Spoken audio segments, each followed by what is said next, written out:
the What Really Happened radio show. The history the government hopes you'll never learn. Here is your host, Michael Rivero. And aloha, America. Welcome to our show today. It is Wednesday, December 16th, 2015. Closing in on Christmas. Better get your shopping done as quickly as you can here. We have lots of stuff to talk about. There's a lot of breaking news we're going to get into. Phone lines are open, 877-300-7645, 877-300-7645.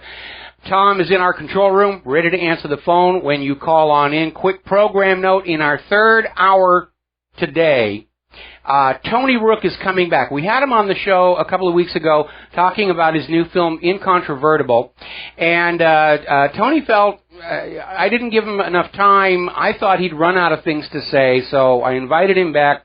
He's going to be talking about his film and some new developments. Apparently there's a huge pushback against his film, which we're seeing it more and more openly. Anything the government doesn't like is being shut down on social media and blocked and so forth.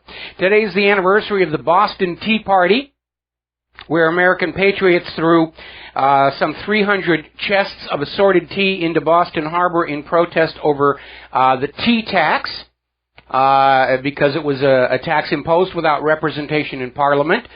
This led to King George III imposing the Intolerable Acts to try and oppress the American people, take away their right to self-government.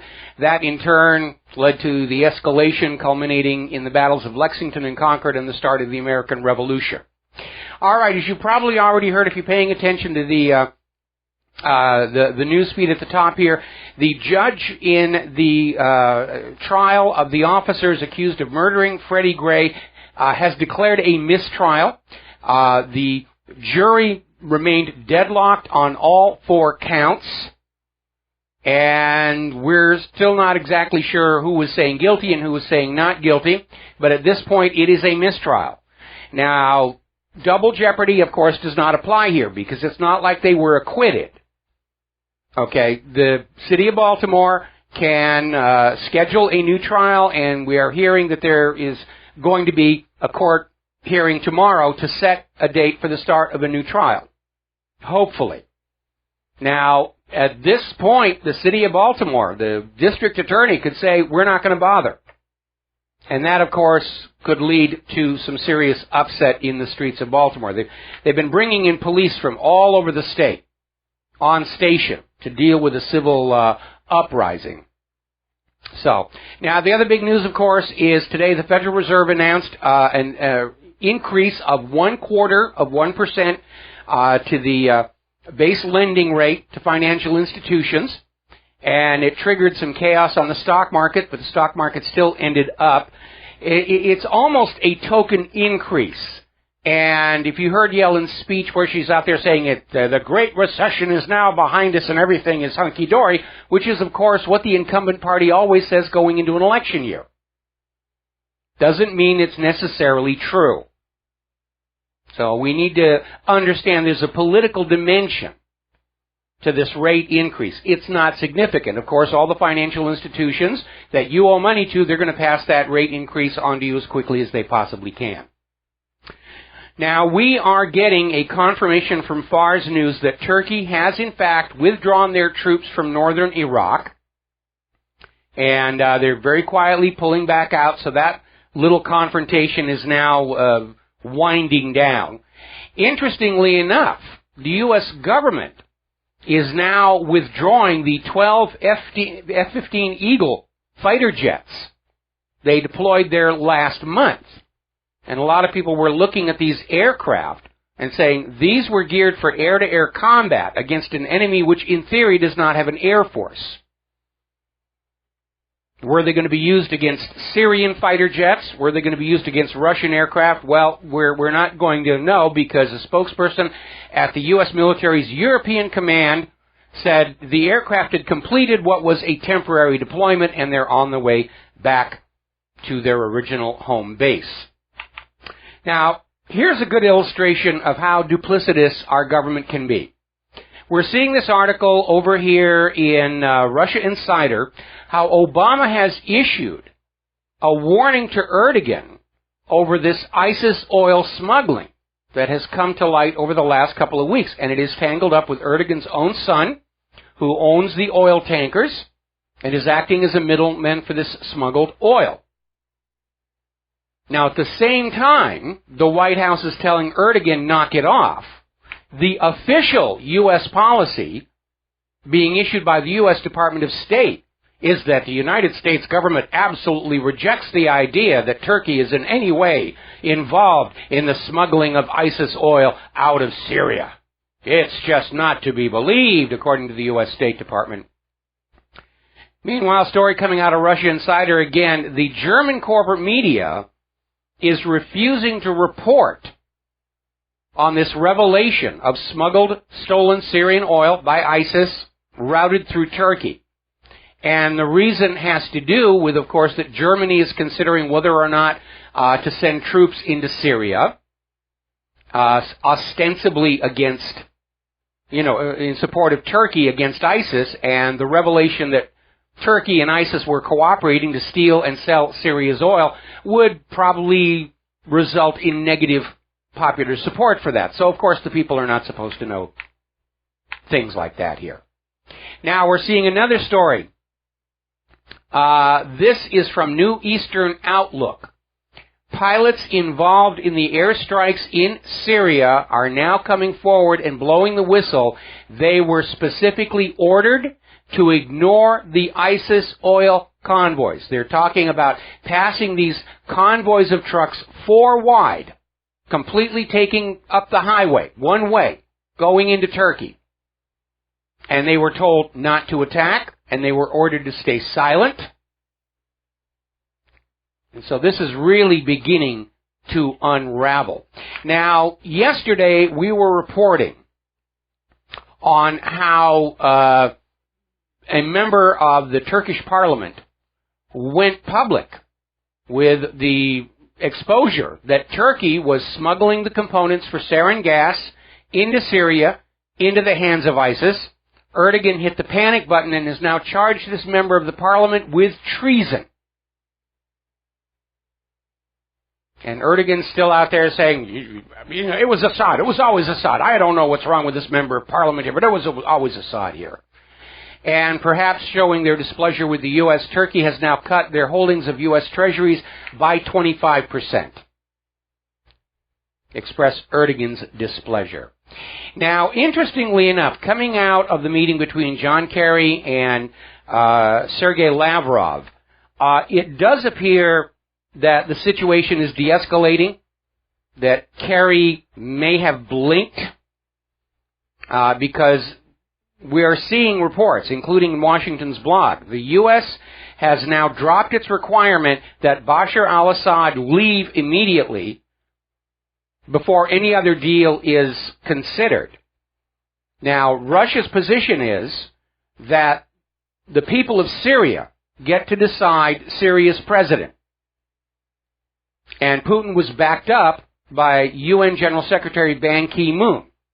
And so the U.S. has backed off saying, okay, we're going to have a political transition, and yes, Assad can stand to run for president if he so chooses, which is a softening of the U.S. posture. Now, that doesn't rule out the U.S. planning on taking Assad out by more direct means, but at least this idea of saying Assad must go, it's up to us in the United States of America to tell countries what rulers they may have, that seems to be fading. Kerry also came out saying that, no, we don't want to isolate Russia. The world is better when we cooperate, which I'll believe when they drop all those Russian economic sanctions. We'll be right back.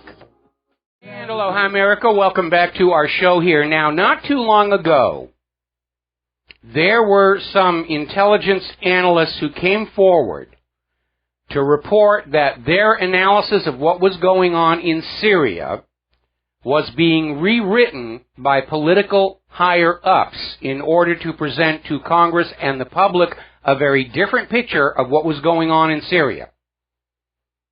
In hindsight, we understand that what the analysts were saying is we're bombing Syrian infrastructure, we're not bombing ISIS, we're not bombing their oil convoys. And more intelligence professionals came forward to say, yeah, This is completely bogus. Congress and the administration are making judgments on Syria based on absolutely fictional claims. This triggered an investigation by CENTCOM, which has come to the conclusion that the U.S. war being waged in Syria is against Syria and not the Islamic State. So that is now starting to fall apart. And now there are no less than 3 House committees looking into just exactly what Obama was doing in Syria and whether it lines up with what Congress was told. We could potentially see an impeachment next year if Congress does its job.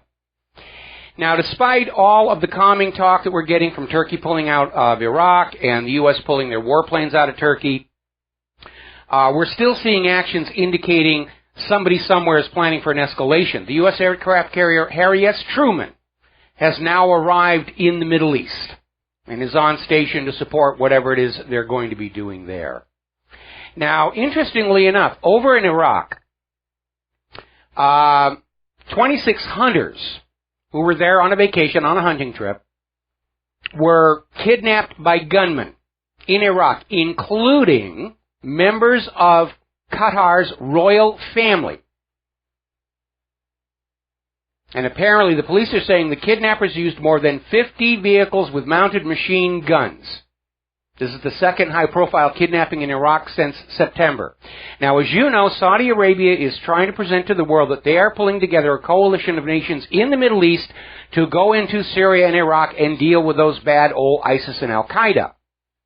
And this looks like an attempt to drag Qatar into this and to say, look, Qatar has, an issue here in Iraq where Russia doesn't. Therefore, Russia should stay back. So they're still trying to push that idea that the wars in Syria and Iraq, ostensibly against the terrorists, should be conducted by the U.S. and its allies. Russia's not going to go for that.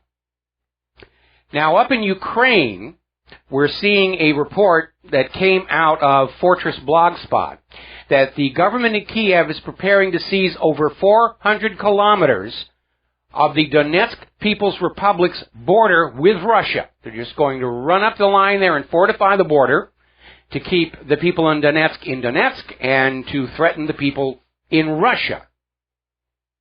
This is a dangerous, dangerous escalation. Now, as you know, the U.S. State Department is having a serious conniption fit over Russia starting to kick out all of these non-governmental organizations funded by George Soros. And the U.S. is very unhappy because those NGOs are very wonderful tools for the U.S. to destabilize and overthrow governments. That's what they were doing when they, in Kiev in 2014. All of these covert and not so covert overthrows of foreign governments all begin with these non-governmental organizations going on in and saying, we're here to help. And the next thing you know, they're funding the opposition and stirring up troubles to destabilize and bring down the government. And Russia is very wise to not allow that to get started in their own country. And apparently the attitude coming from the U.S. government is, those are our agent provocateurs. How dare you kick them out just because they want to overthrow your government? You're just being really picky. Now, we posted a link to an article. This is over at INFOWARS, reminding us all that George Soros and his non-governmental organizations were working with the Central Intelligence Agency to effect regime change in the Balkans and Moldova. That's what they're used for. Video has surfaced from Israel. Apparently their elite anti-terror unit decided to have some fun and shoot up a camel. And they're laughing their heads off about that. It's amazing. Alrighty, as we mentioned earlier, Janet Yellen, the Federal Reserve, has announced a 0.25% increase to the rate at which the Federal Reserve loans money to other financial institutions. This is the first rate hike in 9 years, and it was put out there with a huge amount of fanfare about this proves the economy is in a recovery, the Great Recession is behind us, and things are going to get better from here on out. No, they're not. The fundamentals still aren't there. And increasing the cost of borrowing is actually going to exacerbate the situation. But the Federal Reserve was caught between a rock and a hard place. If they don't raise the rates, nobody wants to invest in America. Now, all this talk about how this 0.25% rate increase proves the recession is over, that's election year propaganda. Go back and study the economic news of the United States just before every presidential election, and they crank up the printing presses and they pour the money out there to make the economy look like it's doing really well in order to help the incumbent stay in office. It is an election year tradition, and that's what they're getting ready to do. Now, let's see down here. All right. Debt troubles. The global bond default rates have hit their highest level since 2009. So contrary to Janet Yellen's claims, the economy globally is not doing well. We're talking about bond default rates. Governments defaulting on their bonds have hit the highest level since 2009. David Friedman did an interview in which he came on out and said government centralization is the main problem with the financial system. And there's historical precedent for that. Because one of the things that helped to destroy the Soviet Union's economy was everything was centrally planned in Moscow. There was no autonomy for various regions across the Soviet Union's far-flung empire. Nobody could respond to changing conditions without first consulting with Moscow. Now, statists love central control, but central control is not always the best way to be managing a dynamic system like an economy. And so Friedman's actually right on that. We got to take another break for commercials. We'll be right back.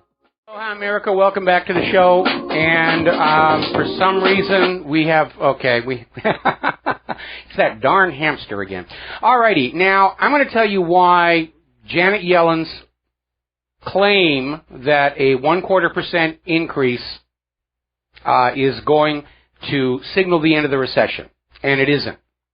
Because for an economy to be perpetuating, as the money gets drawn in through the shopping malls and taxes and fees and all the rest of that, all the money junkie grabbing mechanisms, there must be a means for that money to recirculate back down to the bottom of the economic pyramid so that workers can feed the money back in and keep the system going.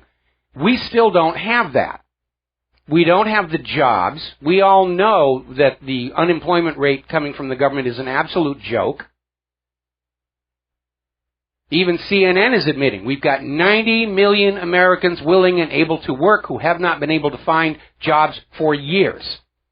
And of course our government is flooding the country with illegal immigrants, refugees. Apparently this new omnibus spending bill includes a provision to quadruple the number of the H-2B low-skill worker visas being handed out. And until that mechanism by which money gets recirculated back to the bottom of the economy to start the process again is restored, no, we're not out of the Grand Recession. It's just election year rhetoric. All right, we're going to go ahead and grab ourselves a phone call. Scott in Texas, aloha. Welcome to the show. What's on your mind? Well, it kind of come to light to me. I had a member from a group that I'm the North Texas commander for the U.S. Freedom Army, and a member sent me a story about a guy named Schaefer Cox. That's Schaeffer, who has been imprisoned just for speaking about liberty and freedom. And I was just wanting to get that out because, the more people that know this story and start to figure it out, then maybe more people can expose kind of what's going on. And another thing I was going to talk about was maybe like prima facie evidence and how people are getting really disillusioned by... Well, before we go into that, I want to go back to this Schaefer individual. Obviously, for him to be arrested, the authorities have to have some kind of a charge, and speaking out is still not yet illegal in this country. What did they actually charge him with? He's supposed to be charged with it's a trumped-up charge by the FBI. He was up in Alaska, and he was wanting to try to get out of there, and I'm just getting up to speed on the story myself, because I just saw the videos and stuff. So I'm kind of just diving into it, but yeah, he's supposed to be in some prison up in Illinois, and it's one of these prisons where he can't communicate with nobody. Nobody can send him in or out. Scott. Okay, Scott. So you don't know what he's actually charged with. Okay. Not technically. Okay. Well, that's an important missing piece that we need to have in order to evaluate what's going on with the case. All right. Now, what was the other thing you wanted to talk about? Well, I was just going to say something about prima facie evidence, and prima facie means on its face. And so basically the example I was giving people is, let's say, a bunch of people came in from another country and changed our demographics enough to where they changed the law, and they say, okay, we're going to make guns illegal. Well, and you say, oh, heck no, I'm not going with that. And so the cops come and take the guns or take you to jail. And you think you're going to fight it and win because we got a constitutional right. But then they jump up and say, oh, no, prima facie evidence, it's on its face. Well, basically, they're just getting everybody hoodwinked into this because there is no proof and there is no evidence. And so then, since we live in a democracy, the 51 rule, the 49%, whatever laws they pass, you have to go with. And so it's just, it's getting to where we lost our republic, and so we're trying to get it back, and everybody's just trying to figure out how to put all the pieces together and defend people that are actually doing it. Well, it is a problem when you have an open border policy that you can have a huge number of people come on in and change the demographic, leading to a change in the laws. That's one of the concerns about the flood of illegal immigrants into this country, is because they're a voting bloc that can be counted on, for the most part, to vote Democratic, that the Democratic politicians are going to say, oh, yes, let's give more stuff to the illegal immigrants, let's let them all in here, let's bring in the refugees, and it's really selling out the identity of our country in exchange for a guaranteed voting majority. And of course, that's why this nation had strict immigration laws. It's why every nation has strict immigration laws, in order to not have that problem coming on in. I mean, look at what Israel's dealing with. They're always talking about the demographic crisis there, where they're trying to keep the Palestinians from being citizens, because once they're citizens, there are more Palestinians than there are Ashkenazi Jews in Israel. And they're afraid of that voting majority. And, of course, that is why Israel fits the definition of an apartheid state. We saw the same thing in South Africa, where there was a white minority that had all the power, and they denied any kind of democratic process to the black population because the black population outnumbered them so much. And again, we're dealing with politicians who are willing to simply open the gates and let these people flood in exchange, for the voting benefit they see in the next election. But they're letting in people with criminal records. They're letting in people carrying contagious diseases. They're oblivious to the actual harm to the nation these kinds of policies create.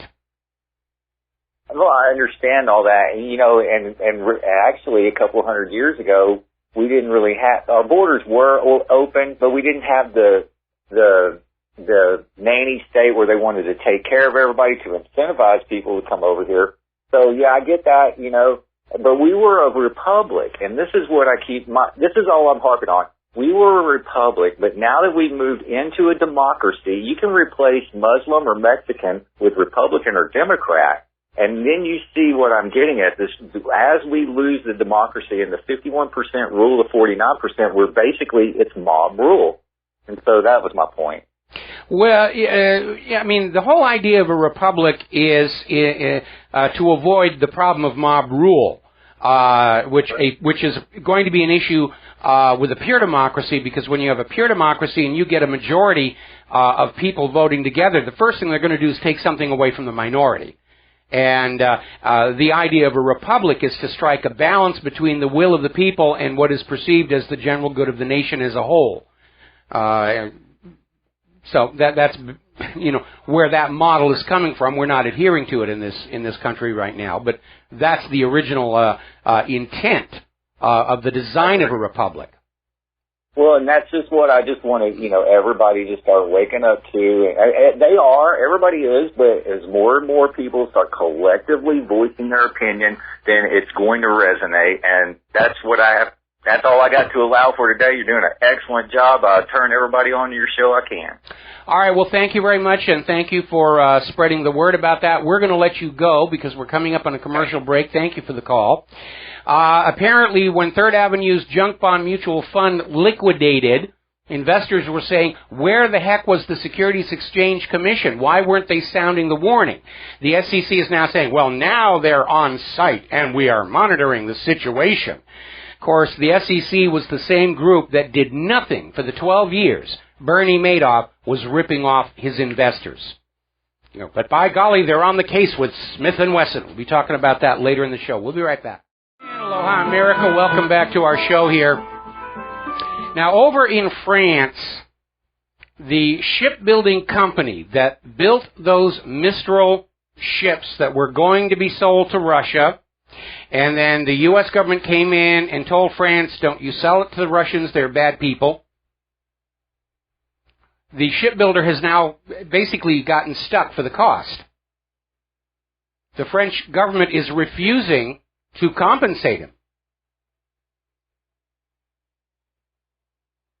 I imagine there's some French profanity out there. Now, we're seeing a very bizarre report, and I guess in this day and age, not too surprising. It's a YouTube video. We have it posted at WhatReallyHappened.com, where apparently Comcast is telling MSNBC to not allow any hosts on the air who are opposed to the Trans-Pacific Partnership. Corporate control of the corporate media has never been more obvious. Now, as you know, we're a little over a week before Christmas. They're ramping up the Christmas shopping fever. But, these holidays have just become marketing devices. That's all they are. And I'm looking at this story from the Daily Mail where shoppers in Great Britain are upset because already the stores are loading up the Easter sales items. And we've seen it here. I mean, I remember back in September going into the stores and there was a shelf of the Halloween stuff and right next to it the Thanksgiving stuff and right next to it the Christmas stuff. It's just another excuse to wring money out of people. And there's no real celebration or holiday left. It's just another marketing ploy. And it's a little frustrating to see that. Okay, let me take a look here real quick. And trying to check on something. Okay. Oh, that didn't work. All right, now then. Down in Australia, they have their own investigation into the crash of Malaysian Airlines Flight 17. And the Australian conclusion is Russia had nothing to do with the downing of Flight 17. And they've basically come on out and said the Dutch Safety Board has not provided any conclusive evidence of exactly what brought the aircraft down. There's been a lot of rumor and innuendo.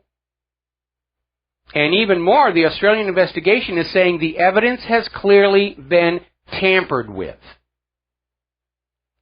To get back to that desired outcome that Russia did this. Russia, ooh, bad Russia, bad Russia. Now then, as you know, last night they had the final GOP debate of 2015, and it was a lively one. And the corporate media is out there talking about how they're screaming at each other about immigration. The online polls in the independent media continue to show that Donald Trump did very well. Drudge's poll had him at about 43, 44%, I think it was. We ran our own poll at WhatReallyHappened.com, and Trump came out at 78% in terms of who won that debate. Now, there was a little bit of a testy confrontation between Jeb Bush and Donald Trump, which is what CNN wanted. They were saying ahead of time, we're going to try and get these guys to fight with each other because that's good television. And Trump was telling off Jeb Bush, you know, you're a tough guy. So far, I'm at 42% and you're at 3%. To which Jeb Bush replied, and a lot of people commented on this, it doesn't matter. Jeb Bush said it doesn't matter that Donald Trump is at 42%. Is Jeb Bush just not thinking the polls matter? Or does he know the fix is in somehow? And we ought to be keeping an eye out for all of that. Now, amazingly enough, at the GOP debate over there in Nevada, they had the TSA with one of their ground forces who were harassing members of the press trying to get in to cover the debate for some reason.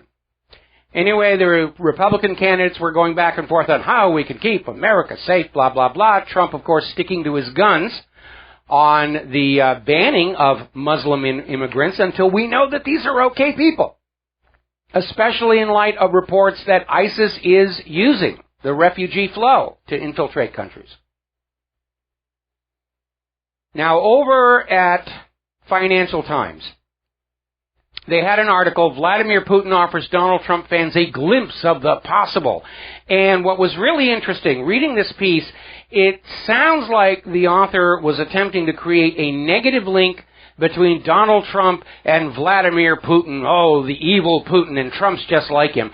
But all he did succeed in doing was reminding everybody of all the reasons why the world really looks up to Putin and Trump. I mean, these are very admired men in both cases, primarily because they're not going along with this globalist agenda. Alrighty, let's see. Apparently some Bernie Sanders supporters showed up at a Trump rally and were out there screaming and calling all kinds of offensive names. And apparently there were like 10 people. And according to Western journalism, these were Black Lives Matter protesters trying to disrupt a Trump rally in Georgia last October. And Trump kept saying, well, you know, that's why we have freedom of speech. And then he went on with an observation about how dishonest the corporate media is. He said, we have thousands of people in this room who are in support of our campaign. They have 10 of these Black Lives Matter people over there screaming, and they're going to get the headlines. And he's absolutely right. That's how it works. It is very obvious at this point. The corporate media machinery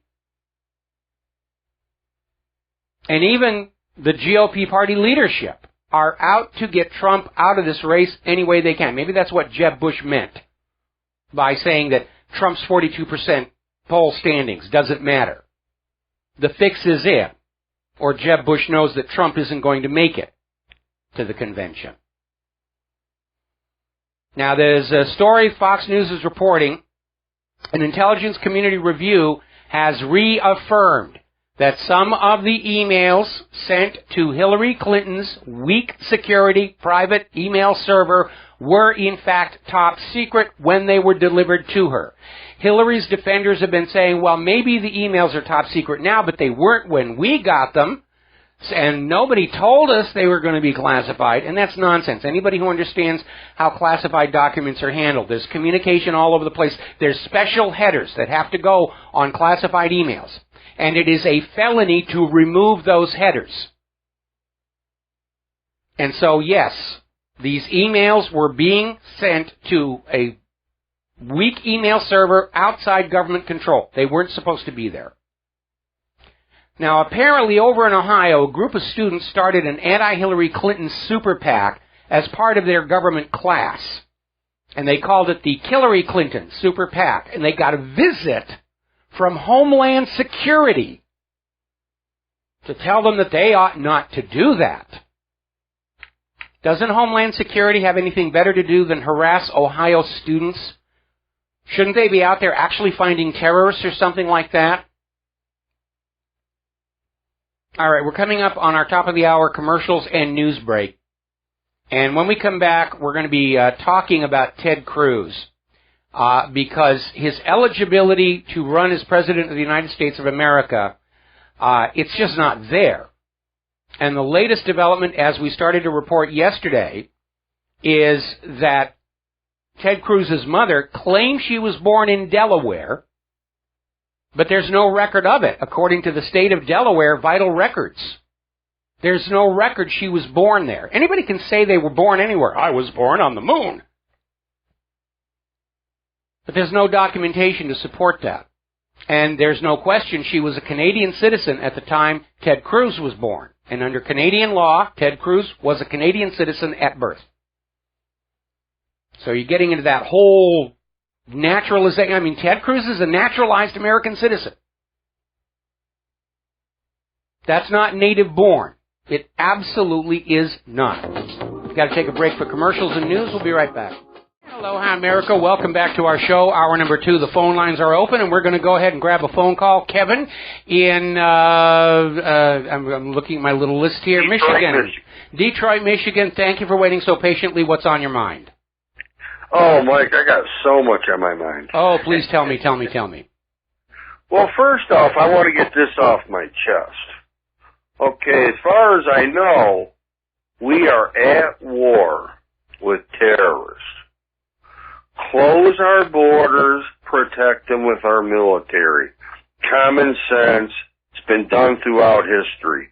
What the heck is going on, Mike? Well, again, you need to understand that we have this problem where most of the acts of terror are being carried out by hired propaganda actors in order to build a case for war against the Middle East. And this agenda has collided head-on with the New World Order agenda, whereby they want to... And it's so blatant in our face, Mike. How are people not realizing this? This is sad. Hillary, not only does she want to keep the borders open, but Americans, I want more gun control on you. Does that even make sense? We are living in a world that is completely out of hand, does not make sense, and yet, like zombies, everybody's just going with the flow. I don't understand it. Well, again, partly it's because the propaganda is working. Partly it's because, if you remember those Sidney Milgram experiments, normal, decent, moral people will do evil things if some authority figure tells them. About 60%, two-thirds of the general human population can be told by an authority figure to inflict pain on total strangers, and they'll just go along. And it's a serious weakness, I think, in our psychological makeup. For the good of human civilization, we suppress our instincts to rob and kill and rape. And I think for the benefit of human civilization, it's time to suspend our instinct or suppress our instinct to blindly obey authority. Yeah, and it's sad. And another thing I'd like to talk about is last night's debate. And, oh my God, Mike, World War III is imminent. These people are morons. And I want to say this about Donald Trump. You know, number one, he seems to actually have some common sense, which there is no school for that, as you well know. He's the only one that really is saying anything that makes any sense. Yes. But you know what? He's an outsider. That's his attraction. But you know what? It's going to hurt him further down the road. He really does not really know what is actually going on. He seems like all he really knows is what he's hearing from the mainstream media. I agree. He's dangerously politically naive. But you need to understand, all the other candidates who are up there are trying to campaign within the limitations of the agendas they have been handed by their financial backers. Donald Trump's got his own money. He's not taking money from Wall Street. He's not taking money from Sheldon Adelson. And so he can speak his mind. And that is really resonating with the American people. You are a somebody. Have you reached out to him? Yeah, I wanted to get him on my show. I approached his campaign even before he did Alex Jones, but so far I'm not getting a response. Oh, he's been Alex Jonesized? Oh, I didn't know that. Well, I don't know that he's been Alex Jones-ized, but I mean, let's be honest. Alex Jones is the largest of the independent media broadcasters, and I think it's significant that Trump did the show. Because Trump has legitimized the independent media, and we're hearing the corporate media wringing their hands. Oh, the fringe media, he's out there with the fringe media. How could he do that? Well, because like the GOP party leadership, Trump doesn't feel the corporate media is being fair with him, and so Trump is reaching out to people who are going to be friendlies and are going to give him a chance to say what he wants to say without trying to attack him for it. Okay? Well, I hope one day you two meet, because I think you would be really good for him. I would love to meet him. I would absolutely love to meet him. You're doing a wonderful job, Mike. I love the way you do your show. I love the way you monitor your credible news sources and move with it, you know, as smoothly and fluently as you do. You're doing a great job, Mike. Keep it up. Try to get a hold of Trump and fill him in. All right, I will do my absolute best, and thank you very much for the phone call. Now then, we're talking about Ted Cruz. And the reality is that his entire... And remember, when he ran for the Senate, they went through all this before. Because there are citizenship requirements to be a senator, not as stringent as president. And they went through this whole thing about how Ted Cruz's mother was from Delaware, and therefore he was an American citizen, blah, blah, blah, blah, blah. Unfortunately, nobody was really asking for any kind of provenance about that. And like I said before, anybody can claim to have been born anywhere. Okay, but unless you have a birth certificate to back it up, it's just an assertion. It's not a fact. And the reality is the state of Delaware is saying they have no record of this woman being born there. They were both of Ted Cruz's parents were Canadian citizens at the time he was born. That makes him a Canadian citizen. He's not natural born. And there's something we all need to be thinking about right now. Because Ted Cruz's supporters, they're out there trying to weasel word their way around there. They're still out there with this, oh, Obama was born in Kenya. He was a great president. Why are you going to say, well, I question whether Obama's been a great president. Okay, but he was not born in Kenya. The Washington Post has confirmed that was a hoax put out by the Hillary Clinton 2008 campaign. Obama was born here in Hawaii.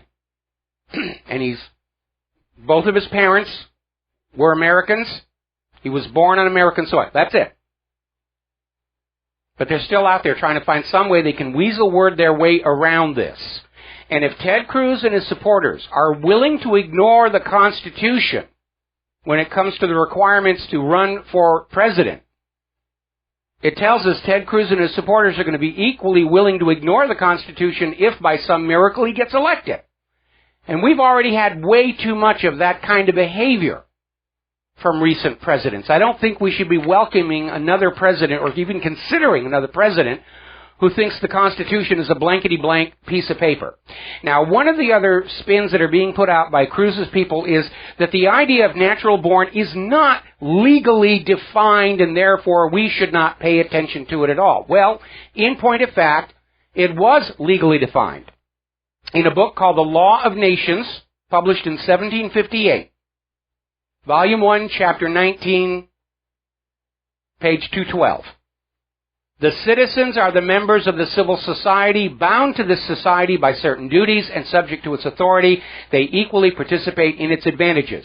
The natives or natural-born citizens are those born in the country of parents who are citizens. Now, this was a legal treatise that was read by the Founding Fathers and cited in the construction of our Constitution and the Bill of Rights. In fact, a little historical irony. When President George Washington passed away, it was discovered he had a whole bunch of overdue library books, including the Law of Nations. So that is the legal definition of natural-born citizen that was in the minds of the Founding Fathers when they wrote the Constitution. Deal with it. Now, Cruz may be in a little bit of hot water because apparently he made a comment last night about how nearly 100% of phone numbers can be checked for terror ties under the new program. And that may have been classified information. And the chairman of the Senate Intelligence Committee is saying that they're going to review Cruz's statements. He may have released classified information because we were all told the NSA had stopped tracking our phone numbers, remember? And Cruz blew that one. We'll be right back with a phone call. Aloha, America. Welcome back to the show. We're going to grab some phone calls here. Sherry in Missouri. Aloha. Welcome to the show. What's on your mind? Good afternoon, Michael. I want to go back to the natural born citizen. Yes. And I think what Obama did was open up the deception as to what it really meant. Okay, but well, hold it for a second. Obama didn't open it up. The Hillary Clinton 2008 campaign did by starting this hoax that Obama was not born here in Hawaii. So, well, fair enough, but okay. He played along. No, he didn't play along. You know, he absolutely insisted he was born here in Hawaii. He's going to be out here next Friday for his Christmas vacation again. Okay, well, my point is that opens the door for Ted Cruz to say, wow, it's been done before. No, so that's what Ted Cruz's supporters are trying to say. But Ted Cruz's supporters' argument only works if you actually believe that Obama was not born here in Hawaii. The entire argument is based on a deception which even the Washington Post now acknowledges was a hoax perpetrated by the Hillary Clinton campaign. Okay, and fair enough, Michael. What I'm saying is still a deception that the people of the state still don't know the truth about it. And, sure we do. I got an article on my website, Obama the Love Child, that explains everything and who his real father was and why they had to get a reissued birth certificate because it was easier than going through the process of adoption when Obama's mother married Barack Obama Sr. And it was very commonly done back then in the 60s. The summer of love and the autumn of gonorrhea, and there were a lot of love children around, and it was just a simple way of dealing with the paperwork when women who had children out of wedlock finally got married. And, it's no big deal. And, I have a lot of reasons to disagree with Barack Obama, but his being a love child from the 60s, that's not one of them. Well, I'm not saying it's one of mine. I'm just saying that the American people are confused about what natural born means. Well, I just read you the legal definition. I just read you the legal definition that was used by the Founding Fathers when they were writing the Constitution. Native born means born in this country of American parents. Correct. Bingo. Both. Yes. Both. I get that, but what I really want to get to is this national news story I heard in the last week about this little girl who was adopted from China, and she wants to become president, and she is looking to make sure that law is changed so she may become president. Well, that's going to take a constitutional amendment that's going to have to be ratified by 3/4 of the states. And, again, with the changing demographics, that may in fact happen. But right now, under the laws of the land, no, she cannot be the president. And here's something, right. Nobody's telling her any different. And my point is that they're using the children to, bring about our heartfelt sympathy that, oh my gosh, this little girl who loves the country so much, and because she wasn't born here, that she wants to become president, and we should make an amendment to allow her to be so. Ever see the movie Manchurian Candidate? No. You should go watch that. You should go watch that. Now, let me give you... I'm just not into Hollywood. Well, it's a movie worth watching. The original one. The original one, not the remake. But here's the deal. I have, and you should all have, a zero-tolerance policy regarding the Constitution. Anybody who wants to be in our government has to abide by that Constitution. If they don't want to, they should seek other gainful employment. And that Constitution is what protects us from tyranny in government. And every time you let the government whittle away a little bit more of it, the deeper into tyranny and dictatorship we are sinking. Now, the Founding Fathers put the citizenship requirement in the Constitution for the presidency because they understood from European history all during the medieval period and the Renaissance that rulers that came into countries they were not born in did not run those countries for the benefit of the people there. And our founding fathers demanded the citizenship requirement for the presidency to make sure the president was going to be concerned with the United States of America and its people first and foremost above all other considerations. Okay? But, right, but don't you think the irony is if Obama was actually born in the United States and he doesn't even consider the American people to be important? Well, that's another issue, and I agree with you on that, but it's got nothing to do with the citizenship requirements. So, Sherry, true. It was irony. All right. Sherry, got to let you go. Thank you for the call. We're going to let you go and switch over here to Judy in New Hampshire, my home state. What's on your mind today, Judy? Hi, Mike. How are you? Doing fine. I was able to listen to the interview on Alex Jones with Donald Trump, and I was really kind of shocked with some of the things he said.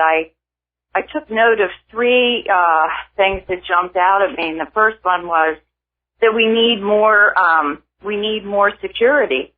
You know, he said, and I'm paraphrasing here, and he also said we need a stronger military, which is sort of a wink and a nod to the bankers and Wall Street and the military-industrial complex. Mm-hmm.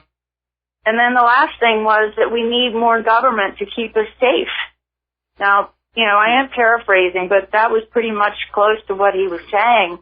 Well, I think the first and interview. I think on YouTube. I think the third was a restatement of the first one, and again, this is where Trump, his view of the world in the United States is formed more out of what he sees on corporate media than actual knowledge of what's going on behind the scenes. But from the point of view of Americans who've been sold this terror concept constantly by the U.S. government and the media, we're seeing the government is not able to protect the American people. And they're very concerned about that, and Trump is playing to that audience, that people have been convinced there's a terror threat, there's a sizable portion of America that's been convinced that there are terrorists out there who want to kill us, and Trump is basically pandering to that audience right now. Okay? Yeah. And he really went unchallenged by Alex Jones completely, and he also had another guest on today, Harry Dent, who said he wanted Michael Bloomberg for president, which really... Well, you know, Bloomberg has had aspirations for the Oval Office for quite some time. Anyway, Judy, we're coming up on a commercial break. I'm going to have to let you go, and thank you very much for the phone call. We got another caller waiting on the line, Peter from... United Kingdom. Unfortunately, I'm going to have to ask you to wait patiently until after we take this next commercial break, and we'll be right back. Then there's a new developing story about the San Bernardino false flag we got to get into. We'll be right back. Aloha, America. Welcome back to the show. We're going to go right back to the phones here. Peter in the United Kingdom. Aloha. Welcome to the show. What's on your mind? Oh, hello, Michael. I hope you can understand me. I got dreaded with that dreaded London accent, but... Ted Cruz, I might be wrong, but isn't the U.S. registered as a corporation? And in fact, a corporation can have whatever president they want. Well, no, it doesn't work that way. We are taught from childhood that the Constitution is the supreme law of the land, and I'm going to hold them to that. Now, when you're talking about a president of a corporation where the president is elected by the board of directors, and that's a completely different mechanism. Okay, right. Okay, secondly, that fellow that phoned 2 or 3 phone calls ago who had a ton of trouble on his mind, I've got a little bit more for him. Do you realise that every time you get pulled over by your police, whatever you've done, it carries the death penalty? It's starting to look that way in this country. I mean, people are being shot and killed by the police for parking violations. Well, even if you look at them the wrong way, or as Python would say, they break wind in the wrong direction, they're going to sort you out, aren't they? Yeah, it is very, very much out of control right now. Yeah, but, it's just struck me that regardless of what you do now, you probably wind up dead. So I really feel bad about upsetting that fella even more now. He won't sleep tonight. yeah, probably. Well, none of us are getting much sleep these days. Just, with all that's going on in our country. Yeah, and I thought, I'm sure they were registered in Delaware as a corporation.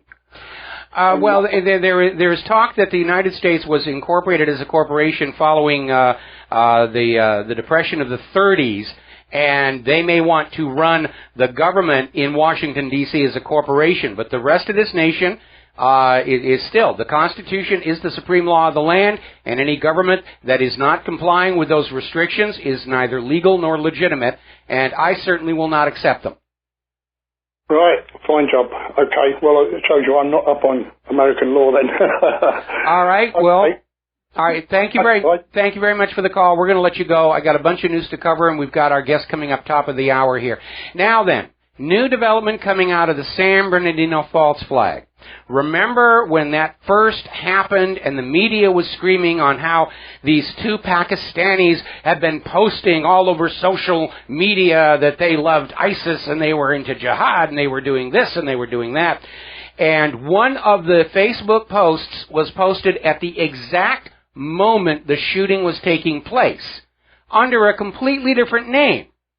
And ignoring the fact that the wife couldn't be in two places at once, the corporate media came out and said, this was obviously by her and she used a false identity to post all this hateful stuff out there. Well, I need a new egg timer because the FBI has now acknowledged that the accused San Bernardino shooters, the Farouks, did not in fact post anything about jihad on any social media anywhere at any time.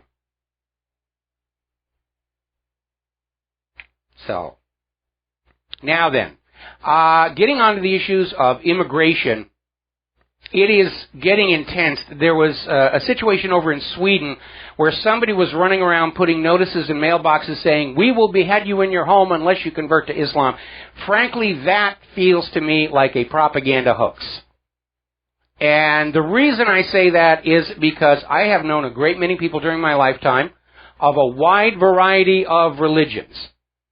And the Muslims I've known, they're just not like that. You know, if you're interested, they will welcome you in, but no, they're not out there, "We will behead you unless you convert." I mean, that's kind of like the Catholic thing, convert or we'll set you on fire. And the Catholics were very rude to my ancestors on a couple of occasions throughout history. Now, Angela Merkel has done an about-face, or is in the middle of doing an about-face. She's facing huge backlash against the open borders immigration policy. And she came out and did a speech following her being named Person of the Year, where she came on out and said, actually, this idea of multiculturalism is a sham. She's admitting you can't take people from 20, 30 nations, put them in one location and expect them all to get along. She said multiculturalism leads to parallel societies inside the nation. And then she goes on to say, we want and we will reduce the number of refugees noticeably. So she's done an about-face on the policy. Now, amazingly enough, remember we were saying where all these Soros-backed non-governmental organizations were caught making all kinds of extravagant promises to the refugees to get them to go to Europe. And now it's backflashing because the promises weren't kept. A lot of the violence that was happening with the refugees, as they got to the destinations in Europe, they weren't getting the free cars and the free homes and the free cable TV and free lattes that they were all being told were going to be there. And now they're turning around and going home. Story coming out of Sputnik News. Refugees in Austria are now leaving and going back to where they came from. And they're saying, it isn't what we expected. It isn't what we were told. So that whole thing is beginning to fall apart. The Immigrations and Customs Enforcement Agency here in the United States of America is bragging about the number of criminal aliens they are actually able to find and arrest and get off the streets. And they want us to be super excited about it.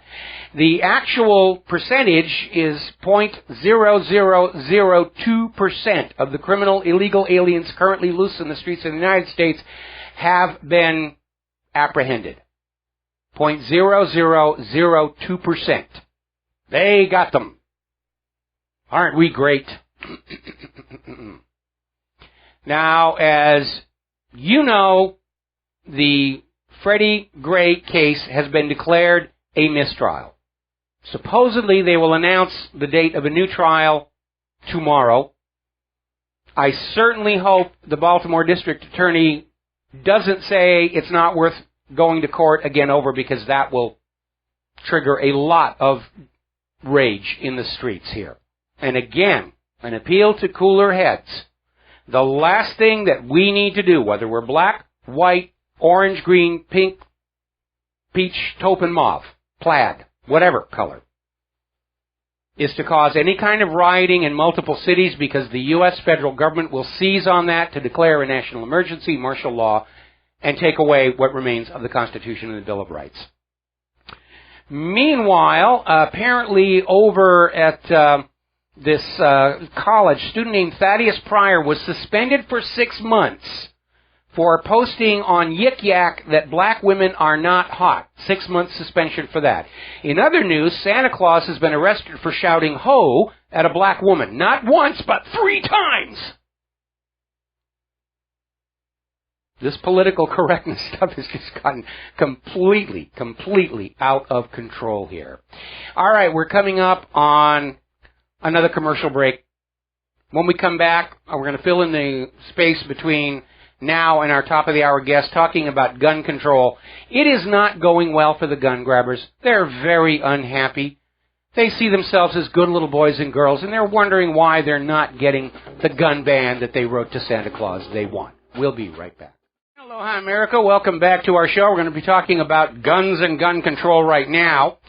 Now, in the wake of the San Bernardino false flag over in Nebraska, 66-year-old Representative Brad Ashford, who's been in Congress for less than a year, has co-sponsored House Resolution 1076, known as the Denying Firearms and Explosives to Dangerous Terrorist Act. That's it. A law saying that terrorists and dangerous people can't have firearms and explosives. And we just know the terrorists are going to be obeying that law. Talk about completely, utterly useless legislation, unless the government declares all 330 million Americans to be terrorists. And they're well on the way to doing that. Now, out in California, Governor Brown is actually saying the same thing. If there's a gun restraining order, it will stop terrorists from getting guns. I mean, that is absolutely absurd. Terrorists and criminals do not obey the gun laws. Gun laws only disarm law-abiding citizens. There are now, across this country, already 23,000 different gun laws, which have failed to protect the American people from these shooters whose brains are melted on prescription antidepressants. And they want more. They think more laws. If these first 23,000 didn't work, sure, we'll just pass some more. That'll solve the problem. Obviously not. The New York Times has taken the editorial position calling for total, complete gun confiscation. They're scared of you. They are very, very afraid of an angry American people. Now, following Obama's speech and following San Bernardino, and they're out there saying, guns are bad, guns are bad, Smith & Wesson's stocks took off along with other gun makers. And Obama just didn't like that. So now he's sicked the Securities and Exchange Commission, which ignored Bernie Madoff, but by golly, they're going to be on the task with Smith & Wesson to make sure that their financial statements are in order. Your papers have to be in order. And not too surprisingly, when the New York Times reported that, the stock price for Smith & Wesson took a hit. Because nobody wants to invest in a company that may be under government prosecution here. But there's more bad news for Obama. The latest ABC News Washington Post poll shows 53% of Americans oppose a government ban specifically on assault weapons. That's an increase of 13% from 1994, when the Clinton administration put the first assault weapon ban in place. The American people are not convinced by all these false flags and propaganda. We have a whole bunch of law enforcement out there saying the only way to stop the bad guys with guns is to make sure the good guys have guns. Nothing else will work. Absolutely. All right, we're going to take a phone call here. Steve in Florida. Aloha. Welcome to the show. What's on your mind? Hello, Mike. The debate last night was it was funny because, just for an example, they asked point blank, they asked Christie if he thought that all of this terrorism and fear and stuff was overblown by the media, and so his answer was, oh yeah, no doubt about it, it's all overblown and everything like that. But the point is, he says, the point is that all of us are targets, no matter who we are and no matter where we live, we're all targets. That was his answer, honest to God. Yeah, well, especially in the context of a false flag attack, the government doesn't care who they shoot. All they want is a dead body and a bloody shirt to wave to push their agenda, and they're not careful about picking their targets. What kind of an answer is that? It's a politician's answer. I mean, I watched I watched most of the debate last night, and I kept looking at these people, except for Donald Trump. I was looking at all the other candidates up there, and I kept thinking, this is a blind mongoose trying to strike at a paralyzed cobra. I mean, that's really what it came across looking like. They're out there throwing marshmallows at each other, and Trump's the only one out there saying what Americans are thinking and feeling right now.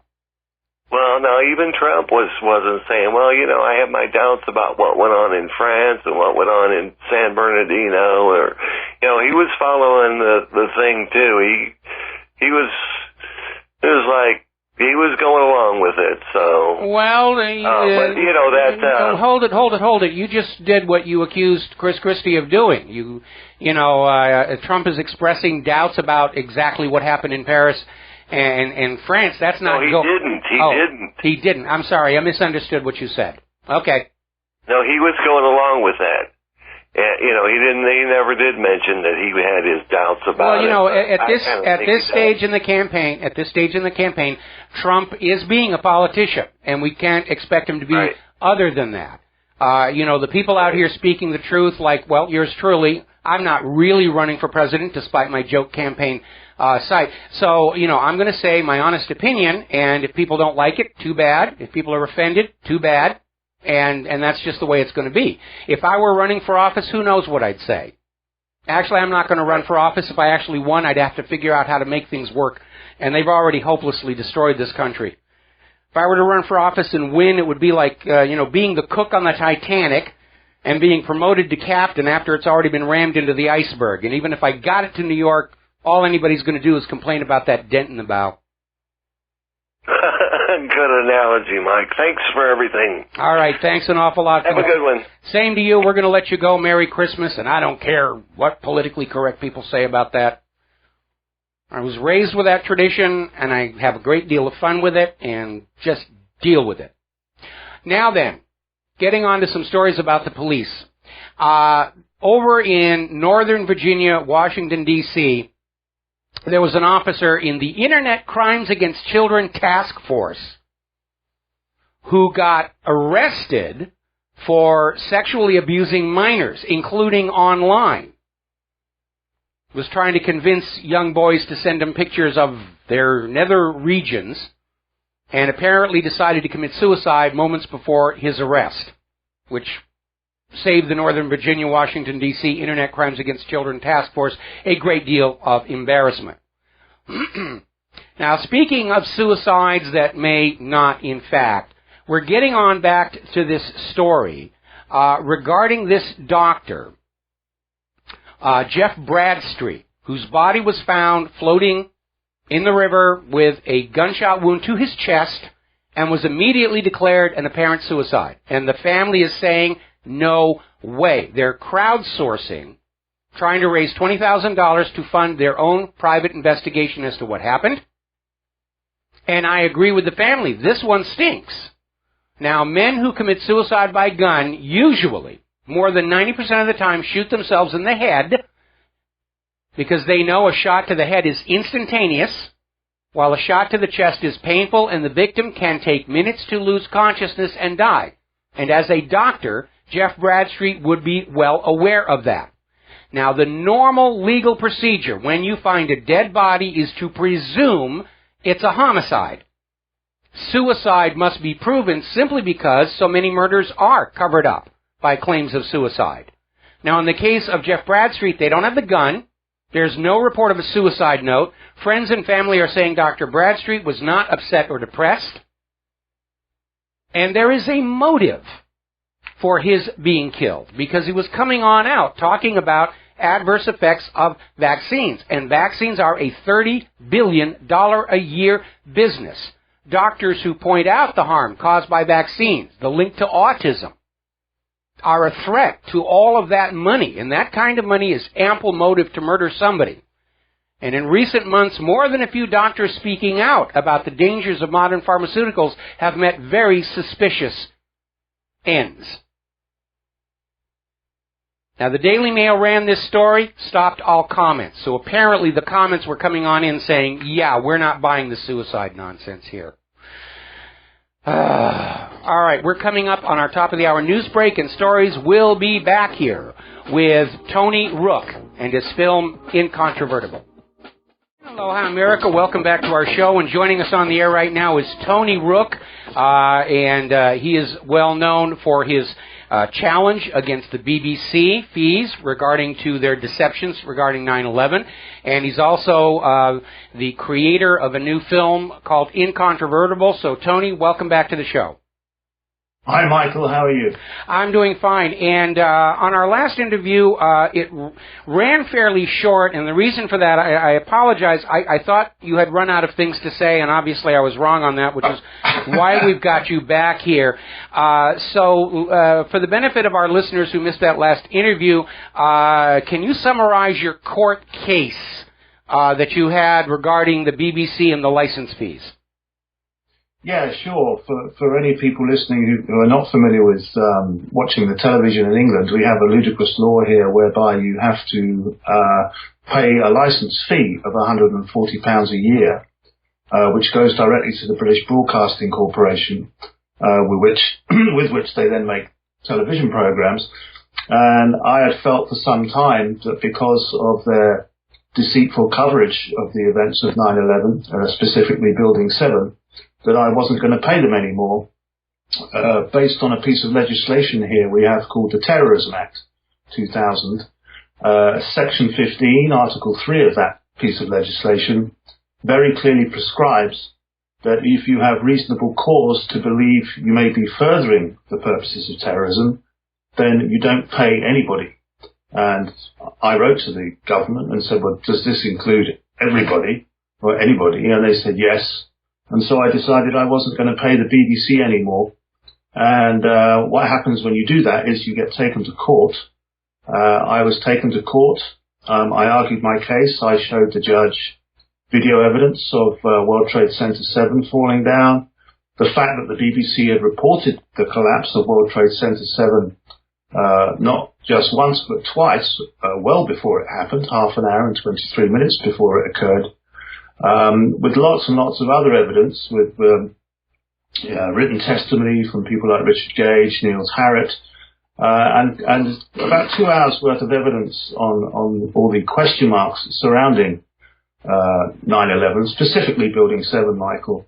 And the upshot of the case was that where I should have been fined £1,000, because I hadn't had a TV license for some 5 or 6 years, the judge decided not to fine me anything, and gave me what is known as a conditional discharge. A conditional discharge is effectively a non-sentence. I have no conviction. I have no criminal record for not having a television license. He was very, very lenient with me. And I don't have a criminal record for it. Having seen the evidence, the judge decided to let me off. So that's it in a nutshell, really. Okay, are you now paying your BBC fee, or is it now... Am I helped? What? Am I helped? No. Okay, all right. All right, let's talk about Incontrovertible, and you're working on this project, and apparently you're going back to 9/11. You're talking to the police officers, the firefighters, and the military, and tell us what you're doing along those lines. Okay, well, the project is finished now. We finished it. It took about 2 years, Michael, and myself. It's a crowd-funded film. We raised about $50,000 to make the picture. And the leading protagonist in the film is a chap called Matt Campbell. He's an English guy. We lost 67 Brits on 9/11, and Matt lost his brother in the North Tower. Lost his brother, Jeff. And I've always been of the opinion that really we're not going to get anywhere with 9/11 until we can persuade the law enforcers, the rank and file of the law enforcers, the boys and girls on the street, the patrol officers, as you guys call them, we call them police constables over here, and also the firefighters and the military, that there is something very wrong with 9/11 and that their loyalties are misplaced. And I managed to, I did a bit of research, and I managed to get hold of some police officers around the world and some law enforcers. And Matt and I went out and filmed interviews with them. And really the film is their testimony on film. To watch, for you and me to talk about 9/11 is one thing, but when you see a police officer who's given 32 years of service, to government, turning around and saying that they don't believe this story anymore, that's a different dynamic, and a very interesting dynamic. And the film is really aimed at people like them, serving police officers. A lot of the ones that we interviewed are retired, but some of the fire service, we had one guy who's still serving with the fire service, and he was giving expert testimony on how, he knows that Building 7 could never have fallen down purely due to fire. And so the film is really a film by police officers and firefighters, for police officers and firefighters. And we also interviewed some military as well, because, as I'm sure you well know, there are 22 servicemen a day committing suicide in America because of the fallout from the wars, and they realize that they've been lied to and all the awful things they have to do in the Middle East now. And so it covers the fallout of that as well. But we finished the film now. It is available to watch on YouTube. Or people can get the DVD if they so wish. But it's a film that's a tool.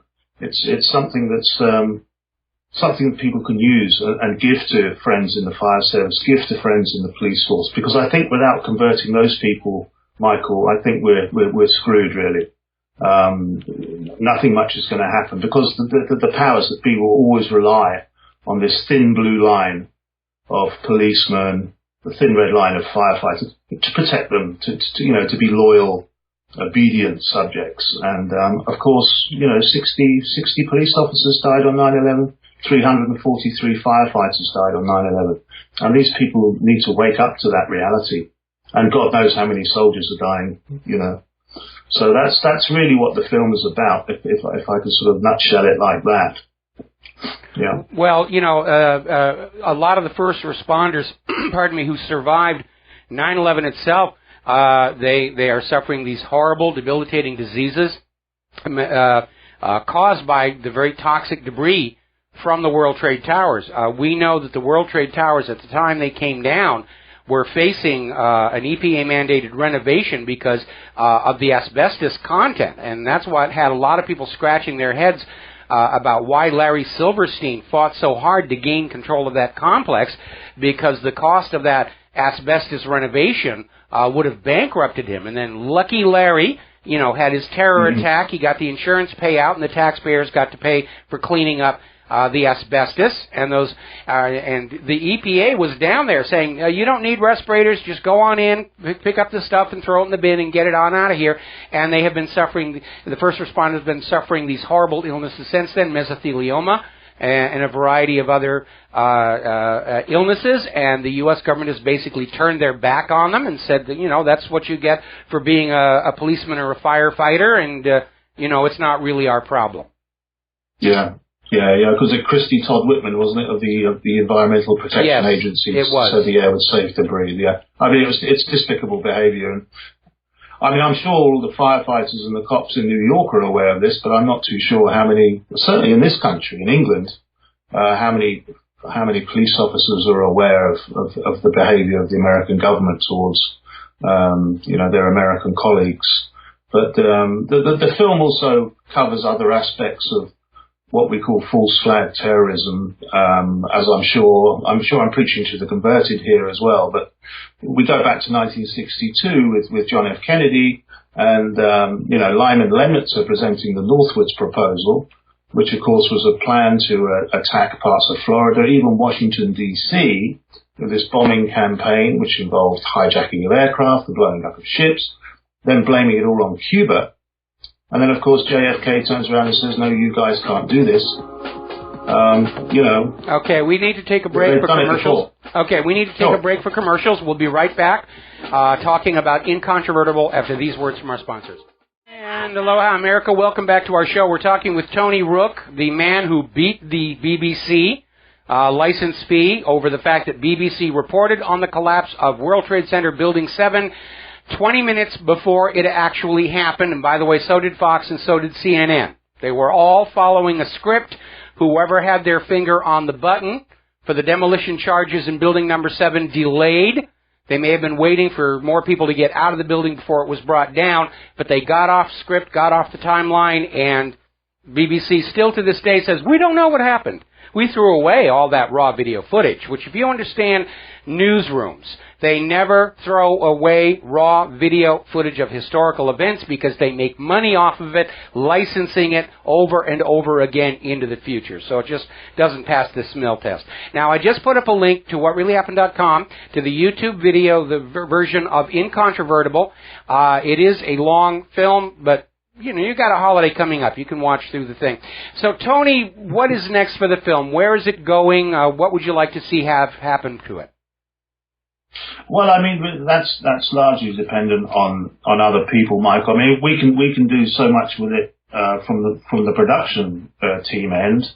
I mean, I've personally managed to organise a few screenings over here where we've invited police officers, serving police officers, and firefighters, etc., to see the footage, and the ones, and I've shown it to them privately as well. As friends of the family. I come from a fairly well police background. My father was a cop, my sister was a cop, my brother-in-law, and they're shocked when they see it, because of course the thing that I still find that the most powerful argument about 9/11 and Building 7 especially is, these people have never heard of it. Why have they never heard of it? Well, they've never heard of it because of the media, the mainstream media. I'm not talking about you guys, but the mainstream media just don't talk about it. It's like the plague to them. So it's really down to people to get hold of the film. It's not made for 9/11 truthers. Far from it. There's a lot of information that 9/11 truthers will know about. There's some that they won't know about. There's some incidents in Britain that they won't be familiar with. But it's specifically designed for firefighters and police officers and soldiers. So we're really encouraging people to pass the link on to their friends in their family, or get the DVD, get them to watch it free on the internet, so these guys can see it, and to let it create its own ripple effect within that community, because without that community, like I said earlier, we're really screwed. And so, I mean, there are things that you can do. I mean, police officers have federation conferences over here. I'm sure they do in America as well. So, areas where there are lots of police officers gathered in one place, go there, give it to them. Go to your local fire station. Go to, your local barracks or your army stations, whatever you guys call them over there, and let them know about the film, because this is their people talking about this stuff.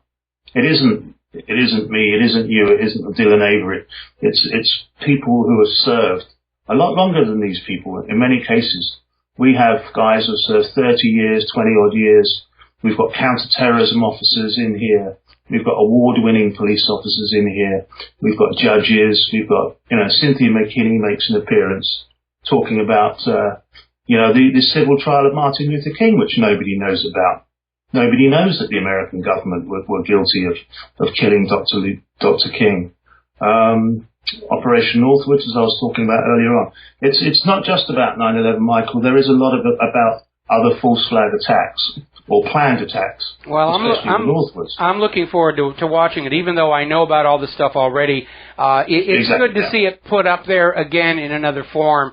As a form of vindication or reassurance, what have you. Now, what's going on with Facebook? You said there's some kind of an issue happening there. Well, yeah, I mean, there's a thing, I don't know how familiar you are with Facebook, but what you can do is we put £300, $500, in the Facebook bank, if you like, or made it available, to do a boost. You can put in keywords on Facebook on your account, and you pay to boost your video. So we put the film up on our Facebook page, had $500 put aside, paid for the boost. So anyone with the keywords on their homepage, being police, firemen, we actually left out soldiers because that would have gone out to millions. We kept it with police and firemen. So anyone who had that word on their page, they would have received the film in their news feed, and you pay for that. Yes. And it works out. It's not expensive. It's a couple of pence or maybe a cent or two per hit when people go and click on it.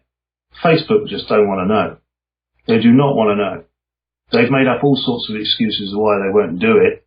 And they've come back to me saying there's an issue with your payment. There's no issues with my payment, Michael. They're perfectly fine. And I've written to them saying, listen, have you got a problem with this? Have you got a problem with free speech? I mean, this is a film full of cops and firefighters. Well, we're starting to see a lot of that, not just Facebook, but with Google, and they've sort of been very low-key about trying to keep certain things away from the public. These days, it's becoming more and more obvious and heavy-handed. And I'm getting emails from people who are on certain ISPs that are going along with this, where they're saying, I'm on this ISP up in Canada, and I can't reach this, I can't reach that. They're always saying it's blocked, technical issues.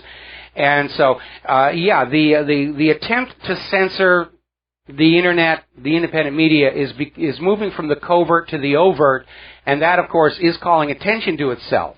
And when the public comes to recognize that's what's going on, they're just going to be trying to find the truth that much harder. Yeah, I'm sure it's going to backfire. You're right. You're absolutely right. It will backfire. It's very frustrating, of course, because, All right, well, we're almost out of time here. I'm going to put out a call to Rivero's Rangers. I've linked the video to the front page of WhatReallyHappened.com. Get the YouTube address from it and post it on your own Facebook feeds, your own Twitter feeds, whatever social media you're on, and just start putting it on out there. And again, address it to police and firefighters. These are their own kind telling them that 9/11 is a gigantic fraud. And because we've had so many other frauds by this government, like Saddam's nuclear weapons, people are now open and receptive to the idea that they have spent their entire lifetime in a matrix of lies by the U.S. government and the corporate media. That's not an idea they're going to automatically reject anymore like they would have back in the 1950s and 1960s. Oh, the government wouldn't lie to us. The media wouldn't lie to us. Anyway, Tony, we're out of time, and again, thank you for coming back on the show, and we're going to do our best to help get your documentary out there where people can see it. So we're going to take Thank you, Michael. You got it, and we'll be back after these words from our sponsors. And aloha, America. Welcome back to the show here. And I'm going to step back in the normal order of talking about things. I want to go back to Turkey. There's a breaking story. This is coming out of awdnews.com. And apparently, Turkey's President Erdogan has issued a statement that is provocative in the extreme. He's saying, since the crash of the Sukhoi 24, Russia has taken every conceivable opportunity to undermine Turkey. And he goes on to say, and I'm paraphrasing loosely here, we would like to normalize relations, but if we have to, we can occupy Russia in 7 days. This is coming from Erdogan. Now, he's qualifying it, saying that with the participation of NATO and our regional allies, we can occupy Russia in 7 days. No, you can't, even with NATO and the regional allies. Erdogan is starting to lose it. He's going full Ottoman on us right now. And the reason for that is simple. He's been forced to withdraw his troops from Iraq. The U.S. is now taking back their F-15s they'd put in Turkey. Russia has sealed off the border to Syria and stopped the flow of stolen Syrian oil going into Turkey. And that means Erdogan and his family are losing money. And even worse, Erdogan's son is acting as the middleman. He has made promises of delivering oil in his oil tankers to buyers. And if he cannot deliver, there are going to be all kinds of lawsuits. So Erdogan is in a panic right now. And he's out there screaming, we can occupy Russia in 7 days. Absolutely not. Even with NATO. Not going to happen. Now, if you are rich enough, you can get away with anything. And I have some stories from my days in Hollywood of people who got away with really atrocious behavior because they were big stars and there's lots of money on the line. And there's a story along that same line. And this one, you're going to have a palm to forehead moment on this one. Over in London, there was this millionaire property developer, Ehsan Abdulaziz, 46 years old. And he was accused of raping an 18-year-old girl. Now, the story is that this millionaire had taken 2 women back to his home, and he had spent the night with one of them, consensual, and the 18-year-old girl was sleeping on the sofa outside the bedroom. And then she woke up to find this guy on top of her and cried rape. Now, this millionaire went into court and apparently with a straight face said that what happened was he was walking out of the bedroom totally naked, and he tripped and fell across this 18-year-old girl on the sofa who was also coincidentally totally naked, and he may have accidentally penetrated her. And after only 30 minutes of deliberation, the court agreed with him and let him go. And if you believe this one, I have some of Saddam Hussein's nuclear weapons to sell you. Now, not too long ago, we had Arthur Topham on the show talking about his court case in Canada under hate crimes laws. And he had 2 identical counts against him. He was acquitted on one but convicted on the other, and now he wants to take the case to what's called a charter challenge. Now, that is Canada's equivalent of a Supreme Court test. Is this hate crime law under which he was convicted valid under Canada's Charter of Liberties, which includes freedom of speech? And the court system is doing everything they can to prevent it, because in order to prepare the charter challenge, Arthur Topham needs the transcript of the trial he just went through. Now, there's an outside company that prepares court transcripts, but they set their prices based on the court, saying this is what it will cost. And they have told Arthur Topham that the cost for a transcript of his trial will cost $7,500. Now, it is clear the court that found Topham guilty is trying to make it impossible for Topham to pursue a charter challenge by simply running out his money. He's a pensioner. He doesn't have a lot of money. Fortunately, a lot of private donors have stepped in, and he's almost at that stage. He's almost got enough money to go. But this is the way the court system prevents people who are abused by the justice system from seeking redress. Oh, yeah, sure, you can go to charter challenge. You know, it's only going to cost you $20,000, $30,000 to do that. Wouldn't you be better off just accepting the court's decision and save all that money? It's amazing. All right, we're going to grab a phone call. Glenn in Philadelphia. Aloha, welcome to the show. What's on your mind? Hi, Mike. I think you're underestimating this statement by Erdogan. It's actually an attempted decapitation strike on Russia because he's trying to get Putin to laugh his head off. It might actually work.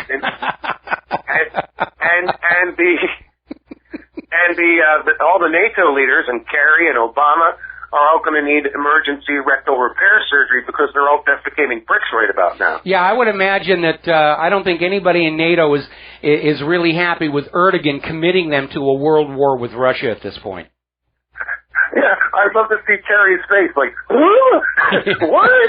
What the heck is this thing going on here? Like I said, he's losing it. He's now. I don't know if there's anything in Turkey's constitution that's the equivalent of the 25th Amendment here in the United States of America, but clearly he has hit the panic button. He's losing. He's losing control over Turkey. A lot of opposition against him. He's throwing reporters into prison for reporting on the oil trade. He just charged a member of his own parliament with treason for reporting on the smuggling of sarin gas in. And so, Erdogan is trying to basically put the onus back on Russia and distract from his own problems. And unfortunately, he may carry through with the threat to attack Russia because right now that's the only thing that's going to distract the world from what's been going on between the oil and the sarin gas and everything else. Well, you got to admit it's ambitious. 13 time zones in 7 days, that's almost 2 per day, you know? That's a little ambitious, even with NATO and the Allies. But, of course, your comment about a decapitation strike may be pertinent in the context of simply attacking Moscow. But that, of course, is not going to work. The rest of Russia is going to be intact, and they're going to come on back. It's a very reckless, dangerous, provocative thing for him to be saying right now. Well, his own people might take them out with a coup, because that's kind of madman talk, and perhaps there are sane generals in the military. We could actually, if he keeps talking like this kind of stuff, he might get overthrown in a coup. He could very well, because, if Turkey starts a war with Russia, the people of Turkey are not going to want to spend the rest of their lives living on a giant slab of glowing green glass. Exactly. So, all right, Mike. Take care. Thanks. All right. Thanks an awful lot. We're going to go ahead and close the phone lines for the rest of the show today and talk about human-caused global warming. As you're probably already aware, now that COP21 is over, the corporate media is starting to actually report on the cold wave that is coming down into the United States from the north. Arizona hit minus 11 degrees last night, and over in Denver, they broke the existing snowfall record from 1897 for that city. All kinds of problems with air travel interruptions, and we're now starting to get that heavy, hard winter that the Old Farmer's Almanac said we were going to get. We'll be back after these few words. On the 5th day of global warming, don't forget to meet 5 traveling farmers, $4 guests, 3 self-automakers, 2 melting ice caps, and a fear-mongering documentary. Oh my! What perfectly appropriate bump music that one was here. We're talking about human-caused global warming, and they're still out there trying to get the fear-mongering going. And over at my website, I've got this page of all the things that have been blamed on global warming. Yesterday we reported on, too, where this one group is saying global warming is speeding up the spin of the Earth. And this other group says, no, global warming is slowing down the spinning of the Earth. We're going to be losing 1/10,000,000th of a second off of our day if we don't pay that carbon tax here. So there's this other story down in Australia at Murdoch University.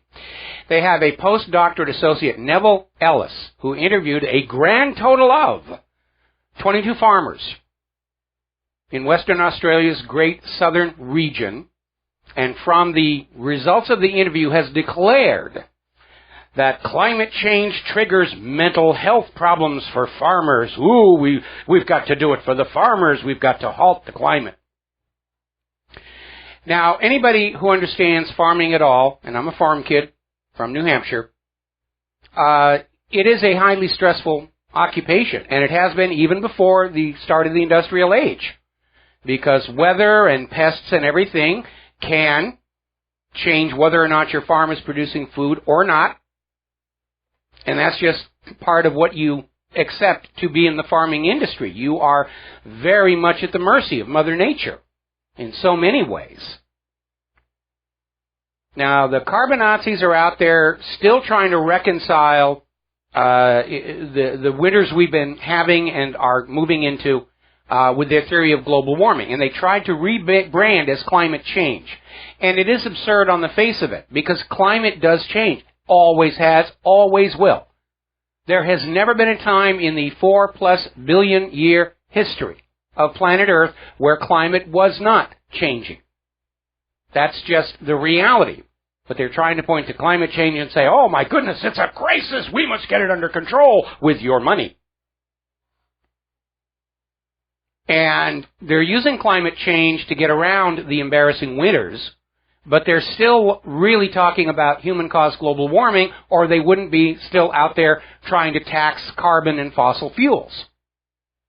Because, first of all, the link between CO2 and warming was never proven, and in fact NASA is now saying atmospheric CO2 acts as a coolant.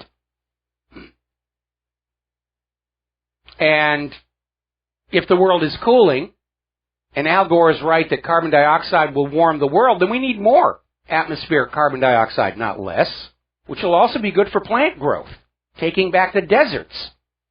But it's all about money, creating a crisis out of thin air and then selling you a solution.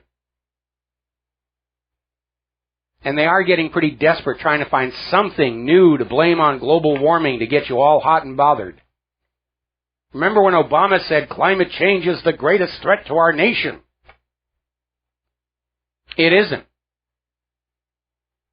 And the fact of the matter is, it doesn't matter how much money you give these people, or how much you obey their arbitrary dictates regarding your lifestyle, they're not going to be able to stop climate from changing. They can't.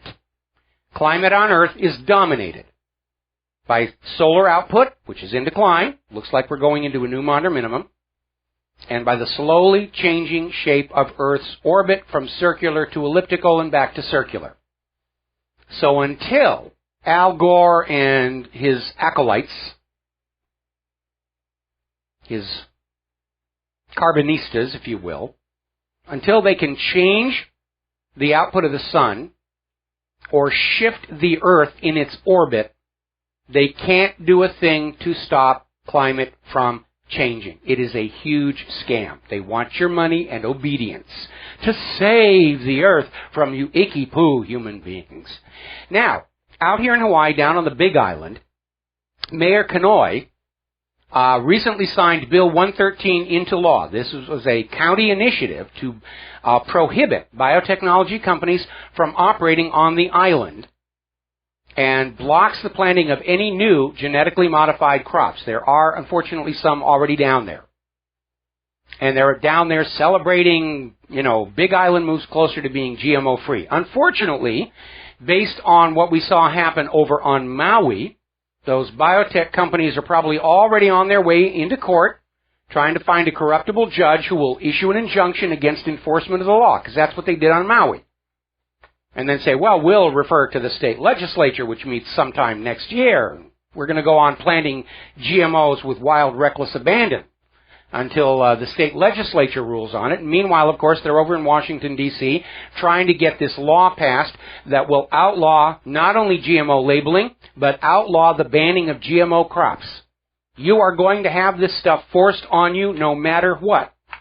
Even in the face of mounting evidence, these products are not good for you. There are now over 40 peer-reviewed studies indicating that GMO foods and the pesticides that they work with, glyphosate in particular, cause harm to people who are forced to consume them. But of course, that's good for the economy, because when you get sick, then you'll have to go to the doctor and you'll have to buy a pharmaceutical product. Churn more money out of you. Now, Texas has been struck by a rare 3.0 earthquake at one of the huge fracking pumping operations, and that got me looking at the historical seismic maps up in Oklahoma.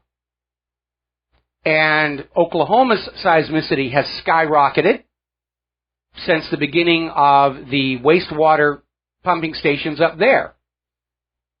It is now impossible to say that fracking is not contributing to these earthquakes. And I get very, very nervous about these operations getting closer and closer to the New Madrid Fault, which is the location of the biggest earthquake in U.S. history. Most people tend to think of earthquakes, oh, that's California, the big one out there. No, the biggest quake in U.S. history was along the New Madrid Fault. And it was a monster. Fortunately, when it happened, it was a sparsely populated area. Not so today. And they're risking major cataclysm to pump that shale oil out of the ground, and with oil prices where they are right now, they're losing money doing it anyway. Over in Texas, in the town of Seminole, their residents are still not allowed to go home following a well blowout over there. They're really not taking care of this infrastructure. One of the big problems with fracking is that those pipes are leaking, and that's why the methane is getting into the drinking water.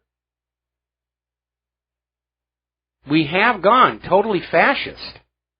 Government and corporations are working together to basically make as much wealth out of the American people as they can, and there are no other considerations. As long as it makes money, that's fine. Causes harm, they'll have to go spend more money to deal with that.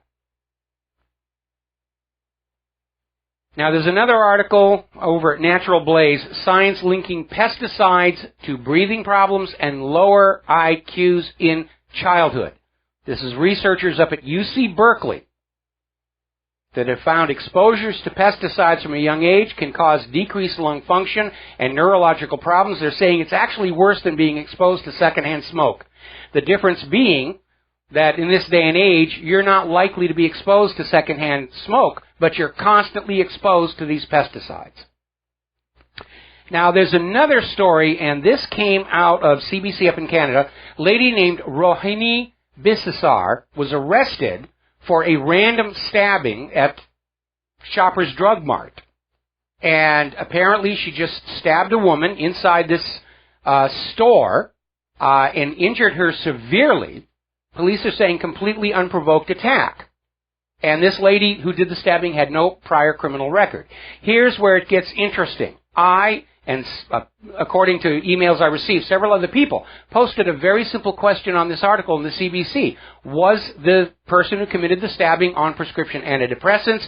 All those comments were erased. Orwellized. They vanished. All right, there's the music. Time for me to get out of here and get something useful done with the rest of the day. We'll be back tomorrow. More about this psychopharmacology. There's a big scandal brewing there. We'll talk about it tomorrow. Until then, stay safe, stay informed, stay skeptical, make good choices. Share what you know with everybody that you know. Now's the time to reach out and find those people who are asking questions. Be there with the answers. Don't forget to post Incontrovertible to your social media. We'll be back tomorrow. Aloha, America.